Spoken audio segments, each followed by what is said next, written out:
Hi everyone, आज हम शुरू करने जा रहे हैं बायोलॉजिकल क्लासिफिकेशन का लेक्चर नंबर 04। जो इसके बस पहले लेक्चर था जो कि था बायोलॉजिकल क्लासिफिकेशन लेक्चर नंबर 03, वहाँ पर हमने किंगडम प्रोटिस्टा को स्टार्ट कर दिया था और उसमें से 5 क्लासेस में से बस एक क्लास को डिस्कस किया था जो कि था क्राइजोफाइट्स। आज हम लोग उसके 2 क्लासेस और डिस्कस करेंगे किंगडम प्रोटिस्टा का, जो कि है डायनोफ्लैजिलेट और यूग्लिनॉइड। तो सभी इधर उधर देखना बंद कर दीजिए, अपने सामने एक पेन, कॉपी और एनसीईआरटी बुक लेकर बैठ जाए। मैं खुशाइन मजूमदार, आप देख रहे हैं study diversity. So let's start our today's topic. So चलिए आज का पहला टॉपिक शुरू कर लेते हैं जो कि है डायनोफ्लैजिलेट्स।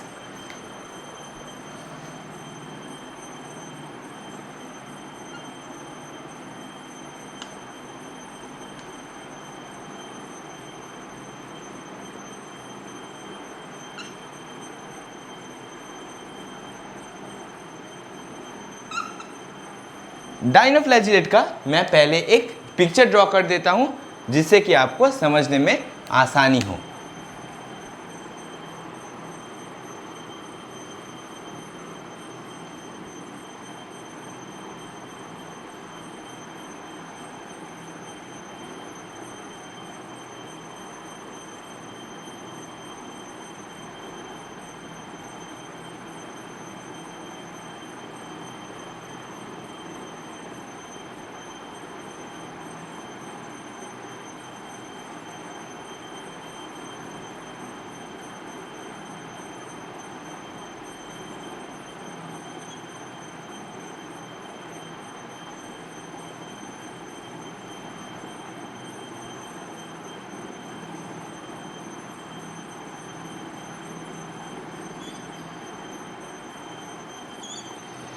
अभी देखिए, ये जो अंदर वाला सर्कल है ये है डायनोफ्लैजिलेट का सेल मेम्ब्रेन।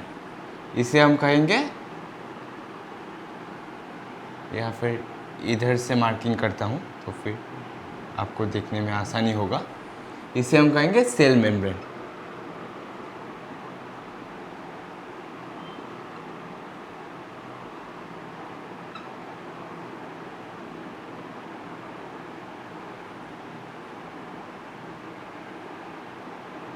और जो बाहर मैंने ये ड्रॉ किया हूं, ये पूरा स्ट्रक्चर इसे कहेंगे सेल वॉल।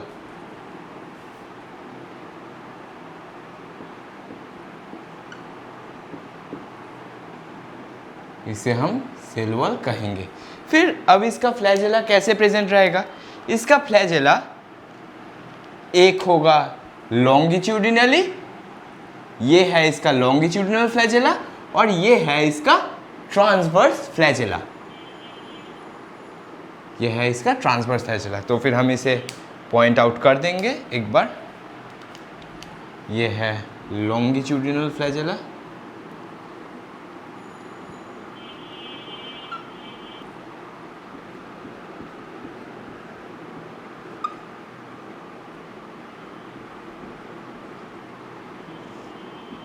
और यह है ट्रांसवर्स फ्लैजेला।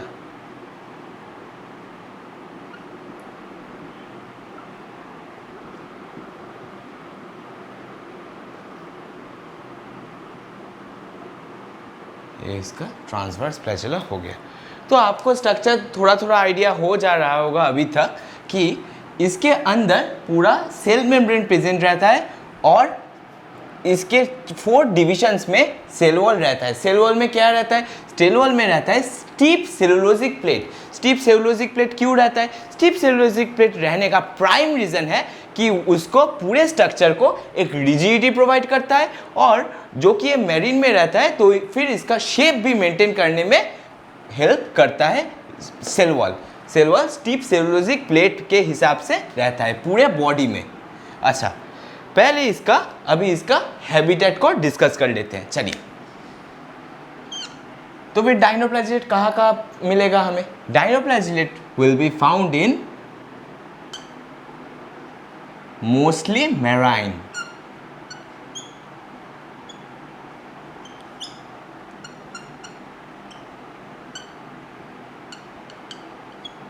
अभी इसका सेल वॉल के बारे में लिखूंगा। सेल वॉल के बारे में हम क्या लिख सकते हैं? मैंने अभी आपको बोला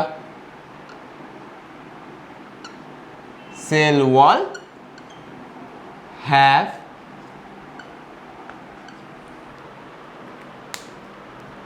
stiff cellulosic plate.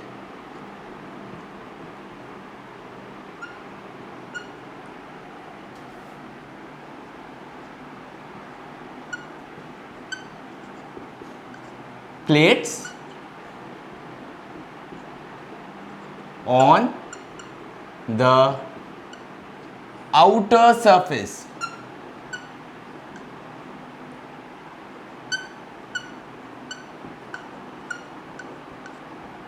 फिर हम और क्या बता सकते हैं? हम और लिख सकते हैं इसके फ्लैजेला के बारे में। इसका फ्लैजेला कैसा हो सकता है? हम लिख सकते हैं टू फ्लैजेला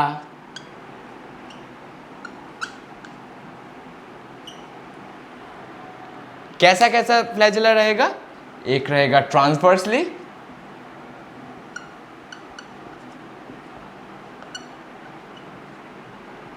और दूसरा प्रेजेंट रहेगा लॉन्गिट्यूडिनली। आपको इधर ही रिप्रेजेंट कर दिया हूं।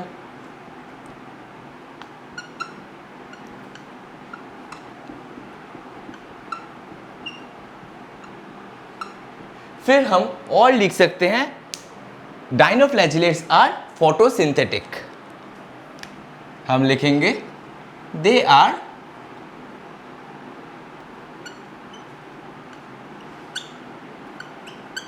Photosynthetic.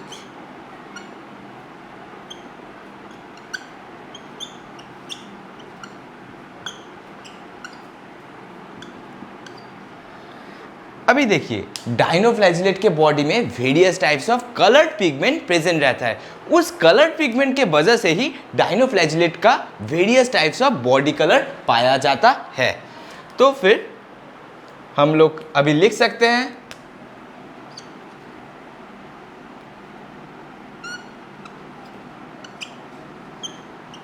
body color depends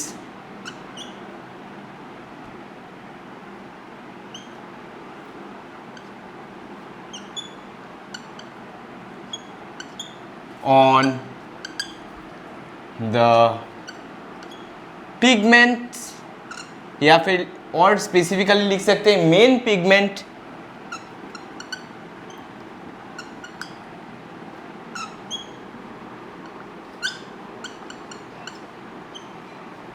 present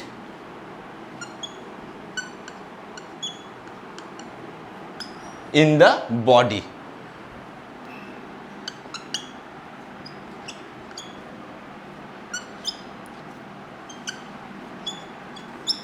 अच्छा, फिर अभी पिगमेंट का बात उठ ही चुका है, तो फिर हम देख लेते हैं डाइनोफ्लैजिलेट में कौन कौन सा पिगमेंट प्रेजेंट रहता है।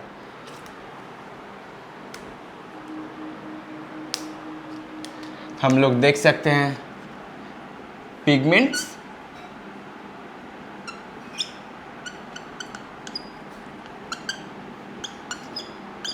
कौन कौन सा पिगमेंट रहेगा? पिगमेंट रहेगा क्लोरोफिल,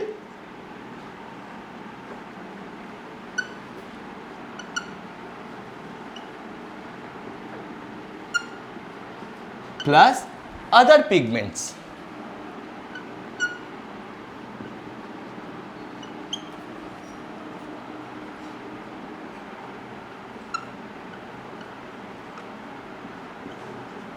अदर पिगमेंट्स के वजह से ही बॉडी कलर डिटरमाइंड होता है। तो फिर कौन कौन से अदर पिगमेंट्स रह सकते हैं? अदर पिगमेंट्स रह सकते हैं मतलब अदर पिगमेंट्स रह सकते हैं मतलब उनका कलर हो सकता है रेड, फिर ग्रीन, फिर येलो हो सकता है। अच्छा, यहाँ पर मैं और एक चीज़ ऐड कर देता हूँ कि body colour depends on the main pigment present of the body. तो बॉडी कलर कौन कौन सा हो सकता है ये भी मैं ऐड कर देता हूँ। देखिए, आपके एनसीईआरटी में 5 बॉडी कलर्स दिया हुआ है, वो लिख देता हूँ। रेड, ग्रीन,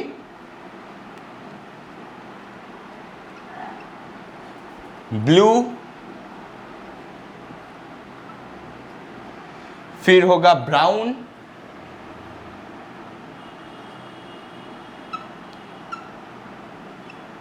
फिर होगा येलो,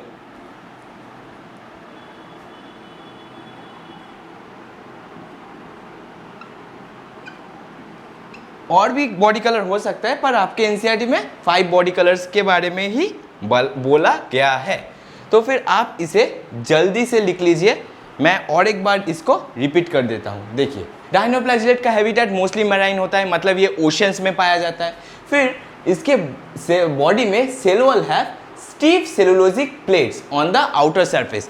पूरे सेल वॉल में स्टीफ सेलुलोजिक प्लेट का डिपोजिशन रहता है। क्यों रहता है? ताकि इसको रिजिडिटी प्रोवाइड कर सके बॉडी को, और इसका शेप को मेंटेन कर सके ओशियन कंडीशन में। फिर फ्लैजेला क्या क्या होता है? फ्लैजेला एक ट्रांसवर्स फ्लैजेला होगा और एक लॉन्गिट्यूडिनल फ्लैजेला होगा। फिर जो ऑर्गेनिज्म होगा वो फोटोसिंथेटिक होगा, मोड ऑफ न्यूट्रिशन होगा ये। फिर body colour depends upon the main pigment present of the body. कौन कौन सा पिगमेंट हो सकता है? रेड हो सकता है, ग्रीन हो सकता है, ब्राउन हो सकता है, येलो हो सकता है। ऐसे बॉडी कलर प्रेजेंट होता है। और बॉडी में क्या क्या पिगमेंट प्रेजेंट होगा? बॉडी में प्रेजेंट होगा क्लोरोफिल प्लस अदर पिगमेंट। जो अदर पिगमेंट होगा उसी के वजह से ही डायनोफ्लैजिलेट का बॉडी कलर डिटरमाइंड होगा। तो चलिए इसको जल्दी से अभी लिख लीजिए। अच्छा, आई गेस अभी तक आपका लिखना हो गया होगा, तो फिर मैं इसे मिटा देता हूँ। अभी देखिए, मैंने अभी डायनोफ्लैजिलेट के वेरियस बॉडी कलर्स के बारे में डिस्कस किया। तो फिर देख लेते हैं जो कि रेड डायनोफ्लैजिलेट होता है उसे क्या कहा जाता है। आपके एनसीईआरटी में दिया हुआ है कि रेड डायनोफ्लैजिलेट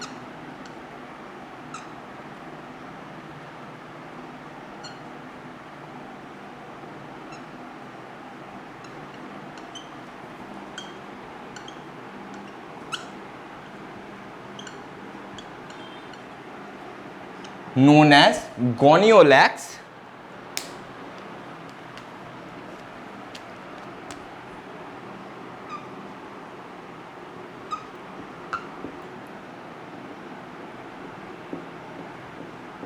ये क्या करेगा? इसके रैपिड मल्टीप्लिकेशन से रेड टाइड का फॉर्मेशन होगा। देखिए, मैं डिस्क्राइब कर देता हूं। मतलब रेड डायनोफ्लैजिलेट जो है उसका नाम है गोनियोलैक्स। फिर हम लोग लिख सकते हैं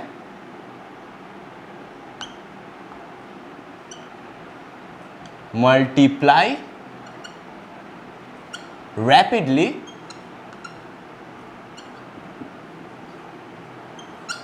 बाय फिशन। अच्छा, रैपिडली मल्टीप्लाई कर दिया फिशन से। अभी देखिए, ये रेड डायनोफ्लैजिलेट है, तो फिर अगर इसका नंबर एबनॉर्मली इंक्रीज हो गया तो फिर कलर ऑफ द सी क्या हो जाएगा? रेड हो जाएगा। हम लोग और लिख सकते हैं turn the colour of ocean या फिर सी इनटू रेड। ओशियन का रंग, ओशियन के पानी का रंग नॉर्मल कलर से रेड कलर में कन्वर्ट हो जाएगा। इस पूरे फेनोमेनन को हम लोग रेड टाइड कहते हैं। फेनोमेनन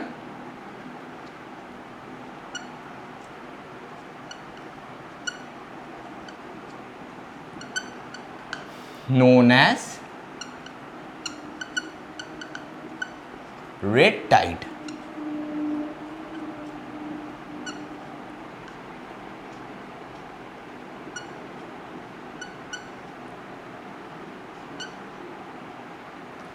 और एक बार ये आपके लिए रिपीट कर देता हूं। रेड डायनोफ्लैजिलेट जो है उसे गोनियोलैक्स कहते हैं। गोनियोलैक्स क्या करते हैं? फिजन के द्वारा ओशियनिक सी में रैपिड मल्टीप्लिकेशन कर लेता है। उसके एबनॉर्मल ग्रोथ से या फिर एबनॉर्मल इंक्रीज इन नंबर से जो सी का पानी का रंग है वो नॉर्मल कलर से लाल कलर में या फिर रेड कलर में कन्वर्ट हो जाता है। इस पूरे फेनोमेनन को हम लोग रेड टाइड कहते हैं।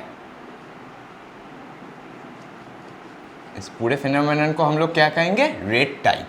अच्छा, तो फिर इसके बाद डायनोफ्लैजिलेट के बारे में हम और भी लिख सकते हैं कि रिप्रोडक्शन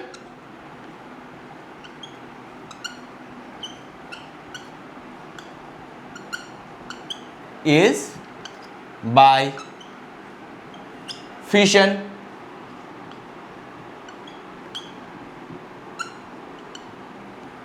अब नेक्स्ट पॉइंट हम लिख सकते हैं कि when number of dinoflagellate increase abnormally in the ocean, it produces toxins with abnormal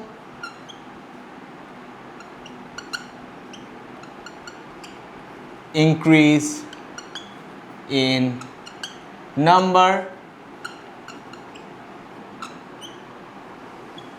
मतलब जब रैपिड ग्रोथ हो जाएगा या फिर कुछ और कंडीशंस में भी इट में प्रोड्यूस टॉक्सिन्स,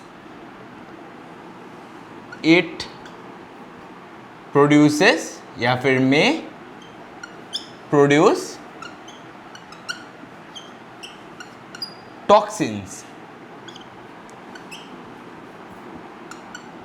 अच्छा, टॉक्सिन प्रोड्यूस किया, टॉक्सिन के वजह से क्या होगा, जो ओशन में बहुत सारे ऑर्गेनिजम्स है, स्मॉल फिशेस है, उनका डेथ हो जाएगा। Cause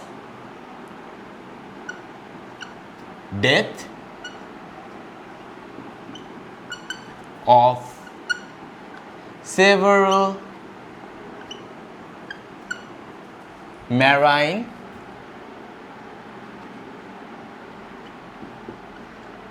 fishes and organisms।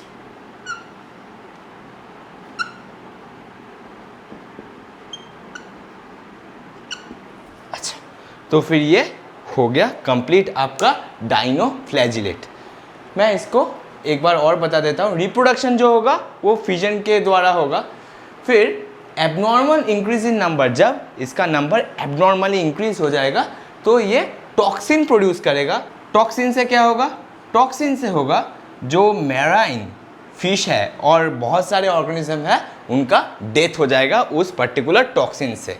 सो आप इसे जल्दी से लिख लीजिए। फिर हम किंगडम प्रोटिस्टा का नेक्स्ट क्लास है जो कि है यूग्लिनॉइड, उसकी तरफ बढ़ेंगे। तो फिर आप इसे जल्दी से लिख लीजिए। सो अभी हम किंगडम प्रोटिस्टा के नेक्स्ट क्लास की तरफ बढ़ेंगे जो कि है यूग्लिनॉइड। तो सभी हेडिंग दे लीजिए, यूग्लिनॉइड।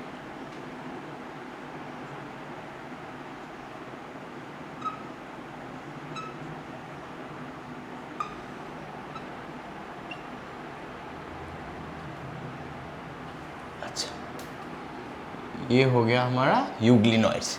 तो पहले मैं यूग्लिनॉइड का एक पिक्चर ड्रॉ कर देता हूँ, फिर इसके बारे में डिटेल्स में डिस्कस करेंगे। देखिए,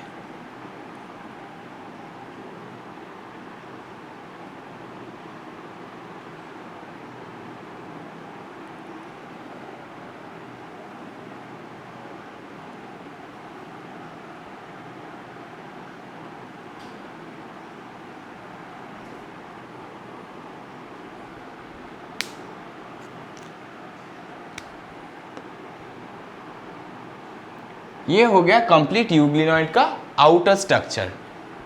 अभी मतलब सेल मेम्ब्रेन बोल सकते हैं। ये हो गया कंप्लीट यूग्लिनॉइड का सेल मेम्ब्रेन। अभी देखिए, मैं यूग्लिनॉइड के सरफेस में एक आउटर कवरिंग को ड्रॉ कर रहा हूं। अब बोलिए, क्या ये सेल वॉल है यूग्लिनॉइड का? आपको क्या लगता है? क्या है मैं ये जो ड्रॉ कर रहा हूं, ये क्या है? ये क्या सेल वॉल है? अगर आपने सेल वॉल बोला होगा इसको तो आपको घोर पाप लगेगा। ये सेल वॉल नहीं है, ये है पेलिकल है। मैं जब पॉइंटिंग करूंगा तो डिटेल्स में लिख दूंगा। अभी यहां पर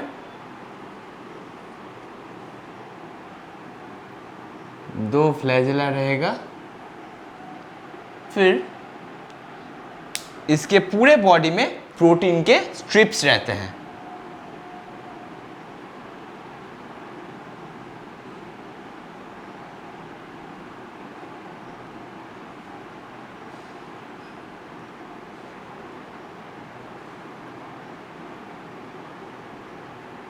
ऐसे पूरे बॉडी में प्रोटीन के स्ट्रिप्स प्रेजेंट रहते हैं। फिर हम देख लेंगे इसका और एक स्ट्रक्चर,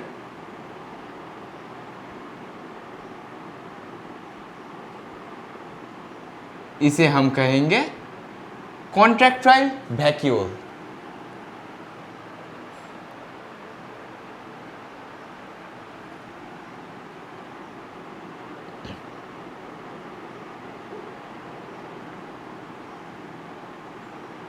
इसे हम कहेंगे कॉन्ट्रैक्टाइल वैक्यूल।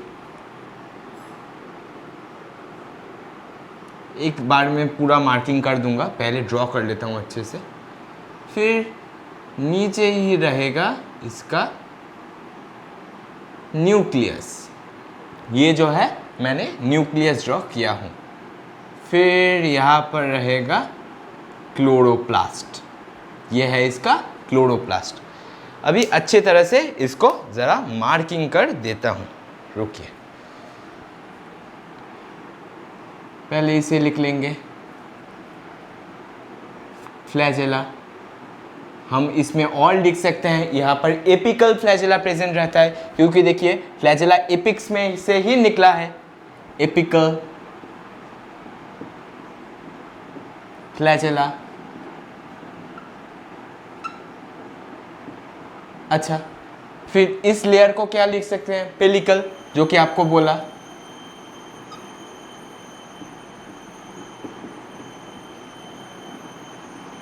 पेलिकल के बारे में और भी हम जानेंगे जब मैं पूरा इसका डिस्क्रिप्शन लिखूंगा, तब और हम पेलिकल के बारे में जानेंगे। अभी इस के लिए बस मार्किंग कर देता हूं। इसे सेल मेम्ब्रेन कहेंगे।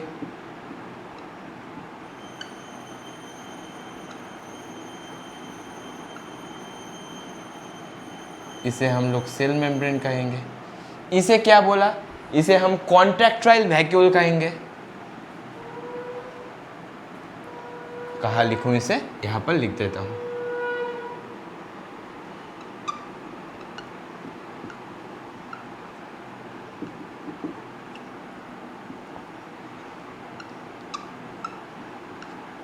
कॉन्ट्रैक्टाइल वैक्यूल ये हो गया। फिर इसको हम लोग न्यूक्लियस बोल रहे हैं, न्यूक्लियस।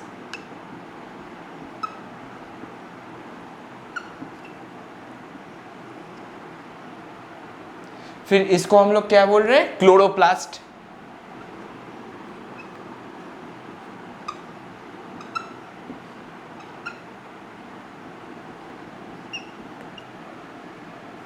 अच्छा, ये क्लोरोप्लास्ट हो गया। और ये पूरे बॉडी में मैंने जो बोला प्रोटीन के स्ट्रिप्स प्रेजेंट रहेंगे, या फिर मैं लिखूंगा strips of protein, of protein. अच्छा, ये हो गया, ये हो गया कंप्लीट स्ट्रक्चर यूग्लिना का। यूग्लिनाइट में एक ऑर्गेनिज्म आता है यूग्लिना, ये एक थोड़ा अच्छी तरह से सुन लीजिए। यूग्लिनाइट क्लास का नाम है, पर यूग्लिना जो है वो एक ऑर्गेनिज्म का एग्जाम्पल है जो कि यूग्लिनाइट क्लास में आता है। तो फिर ये मैंने पूरा अच्छे तरह से डायग्राम को ड्रॉ कर दिया। अभी चलिए इसके डिस्क्रिप्शन की ओर बढ़ते हैं। देखिए, पहले हम इसका हैबिटेट डिस्कस करेंगे, मतलब यूग्लिनाइट कहाँ कहाँ पाया जा सकता है। हम लोग लिख सकते हैं found in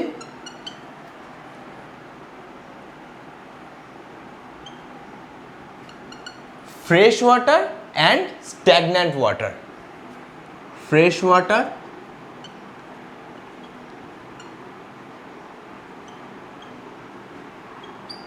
and stagnant water.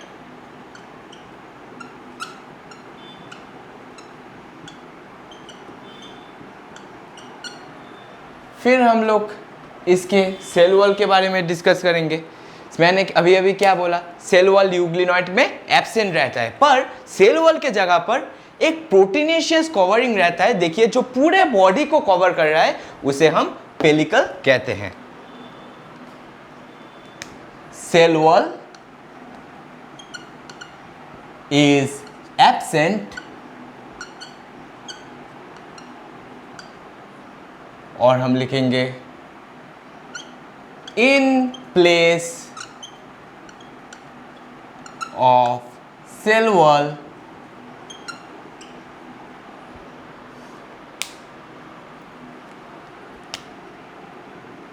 a proteinaceous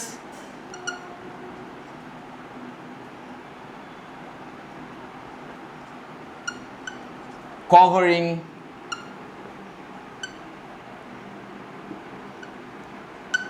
is present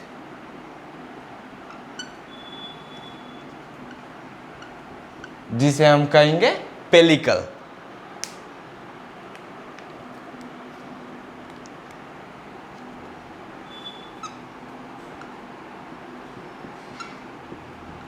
अभी देखिए सेल वॉल एब्सेंट है, सेल वॉल के जगह पर पेलिकल का प्रेजेंट है। ये तो कुछ रीज़न से ही हुआ होगा, मतलब यूनिवर्स में कुछ भी बिना रीज़न के नहीं होता है। अगर मान लीजिए आपका जो सहेली है वो आपसे बहुत अच्छे से बात कर रहा है, या फिर आपका जो दोस्त है वो आपसे अलग ही लगाव से बात कर रहे हैं, मतलब सोच लीजिए दाल में कुछ ज़रूर काला है। मतलब कोई भी चीज़, मैंने बोलना चाह रहा हूँ, कोई भी चीज़ यूनिवर्स में ऐसे ही नहीं होता है। आप सतर्क रहिए, आपकी बात आप ही जाने कि क्यों वो आपसे बहुत अच्छे से लगाव से बात कर रहा है। तो फिर जोक्स अपार्ट, मैं बोल देता हूँ पेलिकल क्यों प्रेजेंट रहता है। Pellicle increases the flexibility of the body of euglenoids. हम लोग लिखेंगे इट इंक्रीजेस द फ्लेक्सिबिलिटी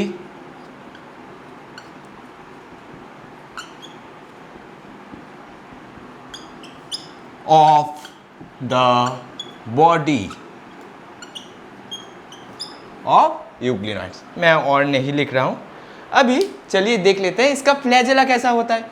मैंने आपको बोला एपिकल फ्लैजेला रहेगा। अभी आप डायग्राम में अच्छी तरह से देखें तो आपको भी देखने को आएगा कि एक फ्लैजेला थोड़ा बड़ा है और एक फ्लैजेला इसका छोटा है। तो फिर हम लिखेंगे flagella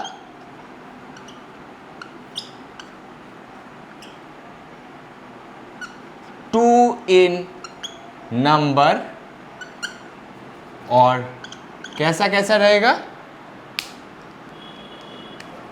1 is short and other is long।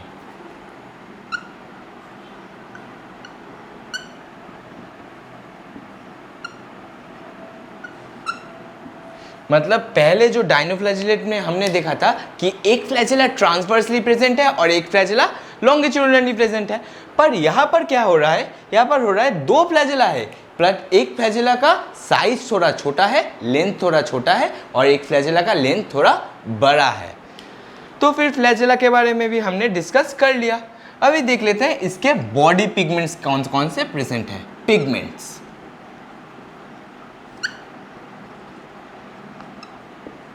अच्छा पिगमेंट कौन कौन से रहेगा, इसमें क्लोरोफिल ए और क्लोरोफिल बी दोनों पिगमेंट ही प्रेजेंट रहता है। पिगमेंट क्लोरोफिल ए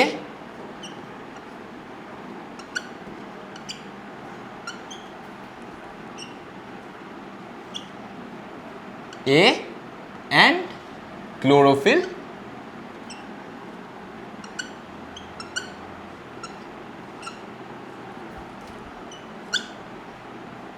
बी, दो पिगमेंट ही प्रेजेंट है। अभी देखिए इसका मोड ऑफ न्यूट्रिशन को डिस्कस कर लेते हैं। जो यूग्लिनॉइड है उसमें बहुत एक इंटरेस्टिंग मोड ऑफ न्यूट्रिशन पाया जाता है। देखिए in presence of sunlight euglenoid क्या करता है, ऑटोट्रॉपिक मोड ऑफ न्यूट्रिशन को फॉलो करता है, और इन एब्सेंट ऑफ सनलाइट, जब सनलाइट प्रेजेंट नहीं रहता है, हाँ तभी यूग्लिनॉइड क्या करेगा, तभी euglenoid heterotrophic mode of nutrition में स्विच कर सकता है। तो फिर हम यहाँ पर नीचे ही लिख देते हैं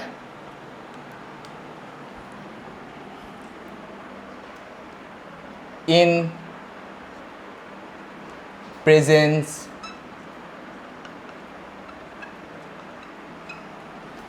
of sunlight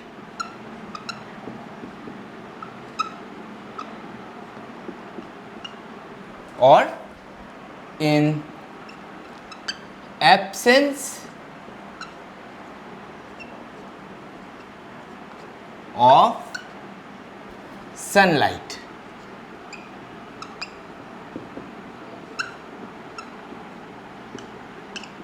presence of sunlight के कौन सा मोड फॉलो करेगा? ऑटोट्रॉपिक मोड, क्योंकि देख सकते हैं क्लोरोफिल ए और क्लोरोफिल बी प्रेजेंट है, तो फिर हम लिखेंगे ऑटोट्रॉपिक मोड ऑफ न्यूट्रिशन।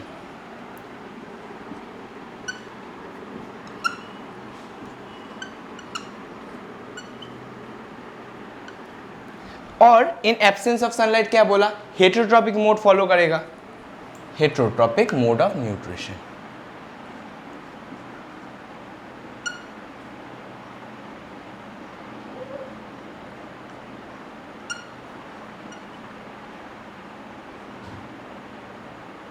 अभी हेटेरोट्रॉपिक मोड में भी क्या फॉलो करेगा, मतलब हेटेरोट्रॉपिक मोड में न्यूट्रिशन कैसे वो एक्सट्रैक्ट करेगा? देखिए, यूग्लिनॉइड खुद ही माइक्रोस्कोपिक ऑर्गेनिज्म है, पर यूग्लिनॉइड अपने से भी छोटे ऑर्गेनिज्म को खा लेता है, या फिर यूग्लिनॉइड हम कह सकते हैं euglenoid feed on smaller animals than itself. तो फिर हम यहाँ पर लिख सकते हैं it feeds on smaller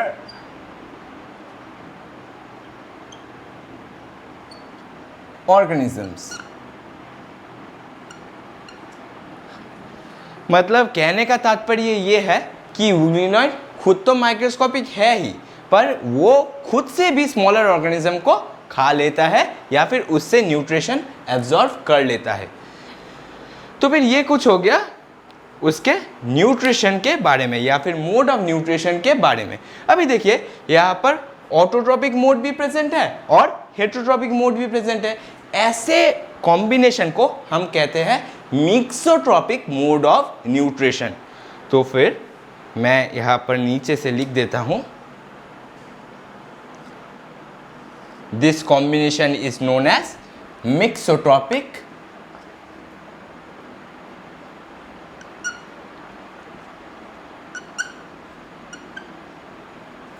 mode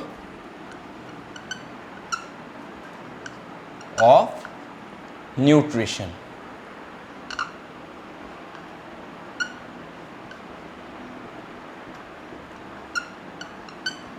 अभी इस मिक्सोट्रॉपिक मोड ऑफ न्यूट्रिशन के वजह से ही यूग्लिनॉइड क्या करता है, it act as a bridge between plants and animals. देखिए, प्लांट्स का फीचर भी प्रेजेंट है, autotrophic mode of nutrition follow कर रहा है, और एनिमल्स का फीचर भी प्रेजेंट है, सेल वॉल नहीं है, फिर हेटेरोट्रॉपिक मोड ऑफ न्यूट्रिशन को भी फॉलो कर रहा है। तो फिर हम कह सकते हैं it act as a bridge between plants and animals.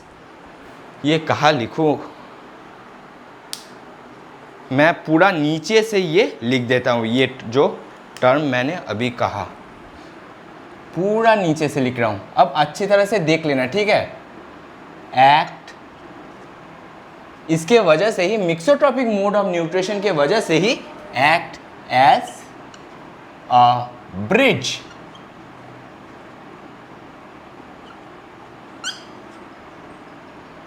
Between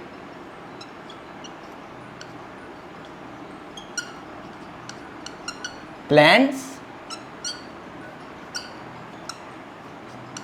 and animals।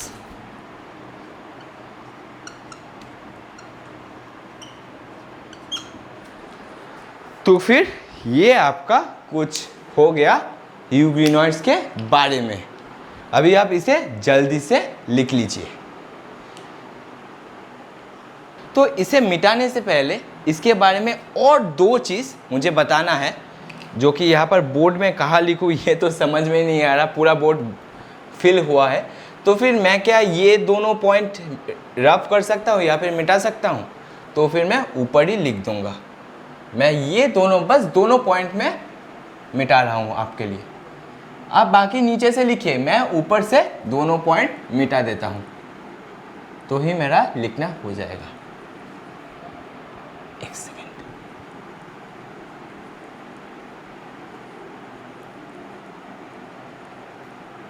अच्छा देखिए, यूग्लिनॉइड में क्लोरोफिल ए भी प्रेजेंट है और क्लोरोफिल बी भी प्रेजेंट है। जब हम लोग पिगमेंट के बारे में डिस्कस किया था तो फिर मैंने बोला था पिगमेंट में क्लोरोफिल ए प्रेजेंट होगा और क्लोरोफिल बी प्रेजेंट होगा। तो हम लोग अभी कह सकते हैं pigment similar to higher plants are present in the euglenoids. तो चलिए लिख देते हैं इसको, pigments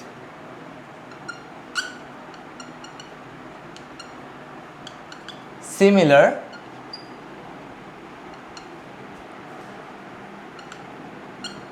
to higher plants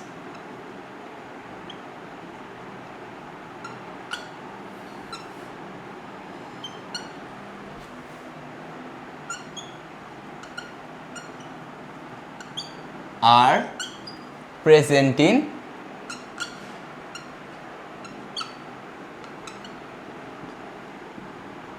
euglenoids.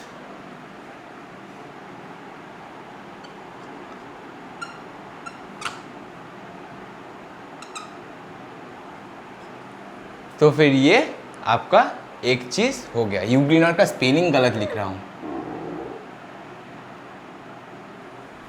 UGLENOIDS। चलिए अभी इसका एक एग्जाम्पल देख लेते हैं। मैंने जैसे पहले बोला, जो जब पिक्चर ड्रॉ कर रहा था तभी आपको अच्छी तरह से बोला कि यूग्लिनॉइड का एग्जाम्पल होता है यूग्लिना।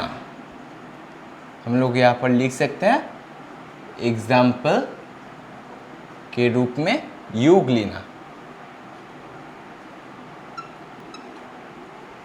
तो ये आपका कंप्लीट हो गया पूरा क्लास यूग्लिनॉइड का। यूग्लिनॉइड का पूरा क्लास आपका कंप्लीट हो गया। मैंने आपको सारी चीज़ें अच्छी तरह से बोर्ड में लिख दिया हूँ। इसे जल्दी से नोट कर लीजिए, फिर मैं आपको नेक्स्ट चीज़ बताऊँगा। तो इसको जल्दी से अभी नोट कर लीजिए। सो आई थिंक अभी तक आपने ये सारा नोट्स कॉपी में नोट डाउन कर लिए होंगे and I hope all of you have taken the notes of today's lecture.